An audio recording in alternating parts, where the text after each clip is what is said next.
आपका बहुत बहुत स्वागत करता हूं। तो चलिए हम एक दोबारा से स्टार्ट कर रहे हैं यूपी एसआई की तैयारी के लिए, जिसमें भारतीय संविधान बहुत ही मोस्ट इम्पोर्टेंट टॉपिक है और मूल विधि, सीआरपीसी और अन्य भारतीय कानून जो आपको सब कराए जाएंगे इस यूट्यूब चैनल पर ही। ठीक है दोस्तों। और संविधान तो ऐसा है कि मतलब बहुत इंपॉर्टेंट टॉपिक है, संविधान के बिना तो कुछ भी नहीं है।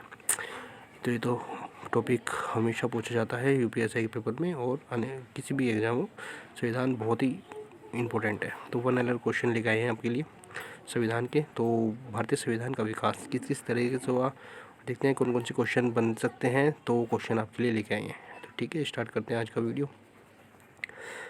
भारतीय संविधान के ऐतिहासिक विकास का काल कब से प्रारंभ माना जाता है? ठीक है, तो 1600 ईस्वी से।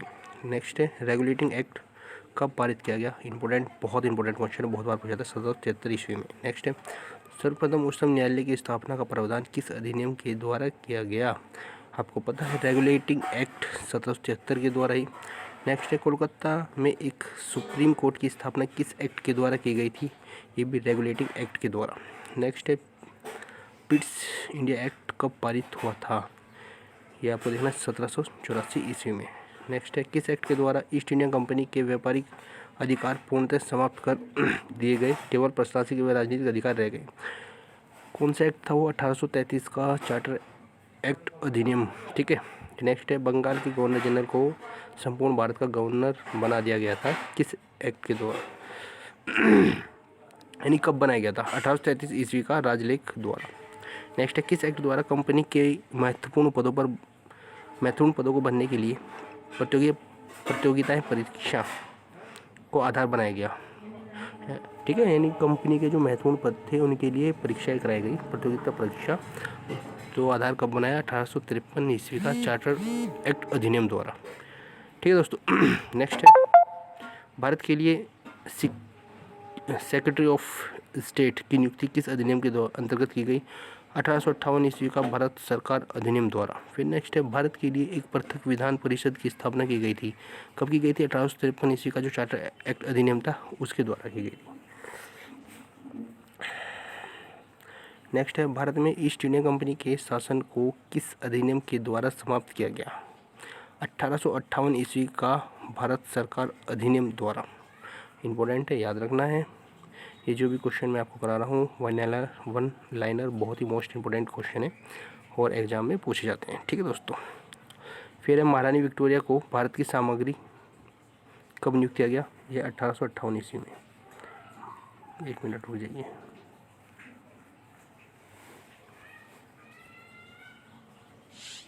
ठीक है दोस्तों।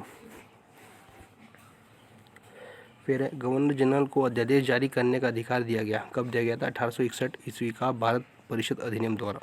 गवर्नर जनरल को विदेशों में रहने वाले भारतीयों के संबंध में कानून बनाने का अधिकार दिया गया, 1869 ईस्वी के अधिनियम द्वारा। नेक्स्ट है अप्रत्यक्ष रूप से केंद्रीय तथा प्रांतीय विधान परिषदों में निर्वाचन की व्यवस्था कब की गई? चुनाव की व्यवस्था 1892 ईस्वी के अधिनियम द्वारा। नेक्स्ट है भारतीय सदस्यों को वार्षिक बजट पर बहस करने तथा सरकार से प्रश्न पूछने का अधिकार दिया गया, कब दिया गया था? ये भी 1892 ईस्वी के अधिनियम द्वारा। 1909 ईस्वी में भारत शासन अधिनियम को कहा गया मार्ले मिंटो सुधार। ठीक है। नेक्स्ट है मार्ले मिंटो सुधार का उद्देश्य क्या था? पृथक निर्वाचन प्रणाली।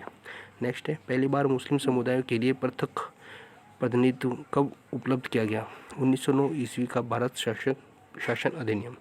फिर है नेक्स्ट भारत में दैत्य शासन की व्यवस्था की गई, आंसर है 1919 ईस्वी का भारत सरकार अधिनियम द्वारा। फिर नेक्स्ट केंद्र में द्विसदनात्मक विधायिका की व्यवस्था की गई, 1919 का भारत सरकार अधिनियम द्वारा।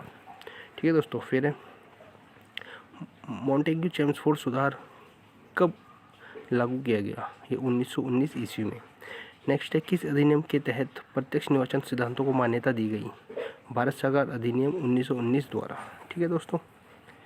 इसके बाद है भारत में सर्वप्रथम संघात्मक सरकार की स्थापना की गई, 1953 ईस्वी का भारत सरकार अधिनियम द्वारा। नेक्स्ट भारत में सर्वोच्च न्यायालय की स्थापना 28 जनवरी 1950 को किस अधिनियम द्वारा की गई थी? 1935 ईस्वी की भारत सरकार अधिनियम के द्वारा। नेक्स्ट सर्वप्रथम संविधान सभा के गठन पर आश्वासन किस प्रस्ताव द्वारा दिया गया? क्रिप्स योजना 1942 में आई थी जो। भारत सरकार द्वारा अगस्त प्रस्ताव, ये आपको याद है 8 अगस्त 1940 ईस्वी में। कैबिनेट मिशन के 3 सदस्य कौन कौन से थे? पैथिक लॉरेंस, स्टेफोर्ड क्रिप्स तथा एवी अलेक्जेंडर। ये मोस्ट इंपोर्टेंट है, ये तीनों को याद रखना है। फिर 1909 ईस्वी के इंडियन काउंसिलिंग एक्ट में किस बात की व्यवस्था की गई?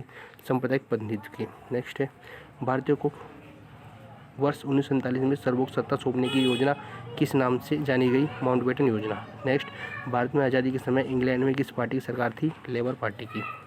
आपको ये देख लेने हैं कि स्वतंत्र भारत के पहले मंत्री परिषद थे कौन कौन से थे, किन को कौन सा पद मिला था, ये इंपॉर्टेंट है, पूछ लेता है।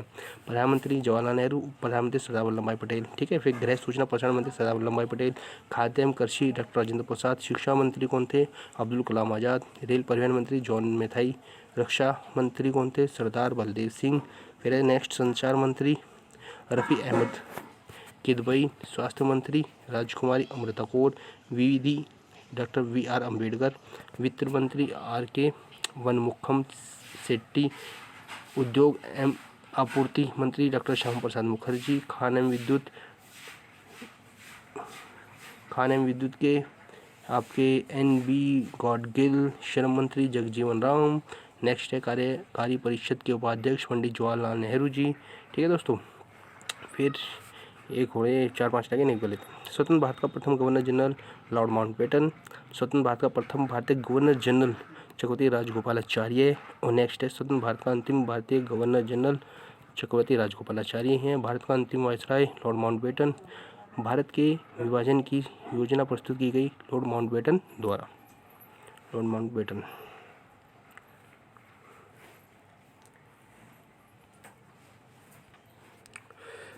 अंतरिम मंत्रिमंडल देख लेते हैं। पंडित जवाहरलाल नेहरू कौन कौन से मंत्रिमंडल थे? कार्यकारी परिषद के उपाध्यक्ष, विदेशी मामलों एवं राष्ट्रमंडल थे। सरदार वल्लभ भाई पटेल गृह सूचना एवं प्रसारण मंत्रालय थे। सरदार बलदेव सिंह गृह सूचना, ये रक्षा मंत्री थे। डॉक्टर राजेंद्र प्रसाद खाद्य एवं कृषि मंत्री थे। Asif Ali railway, OC. राजगोपालाचार्य शिक्षा, ठीक है दोस्तों। फिर C.H. भाभा कार्य खान एवं बंदरगाह के थे, मंत्रिमंडल था इनके पास। और जगजीवन राम जी ये श्रम, और जॉन मैथाई ये उद्योग एवं आपूर्ति, लियाकत अली खां वित्त, जोगेंद्र नाथ मंडल विधि, और आई चुंदगिरीगर ये वाणिज्य, और आपका गजानतर अली खां स्वास्थ्य, और अब्दुल रब नश्तर डाक एवं वायु मंत्रिमंडल थे। फिर प्रारूप समिति के जो सदस्य थे देख लेते हैं। डॉक्टर भीमराव अम्बेडकर अध्यक्ष थे। एन गोपाल स्वामी अय्यर, अल्लादी कृष्ण स्वामी अय्यर, कन्हैयालाल मणिकलाल मुंशी, सैयद मोहम्मद सादुल्ला, एन माधव राव, और डी.पी. खेतान। तो दोस्तों ये थे आज के बहुत महत्वपूर्ण इंपॉर्टेंट टॉपिक। और बताना न भूले टॉपिक कैसा लगा। भारतीय संविधान का विकास, इसमें से ही आपके क्वेश्चन पूछे जाएंगे इस टॉपिक से।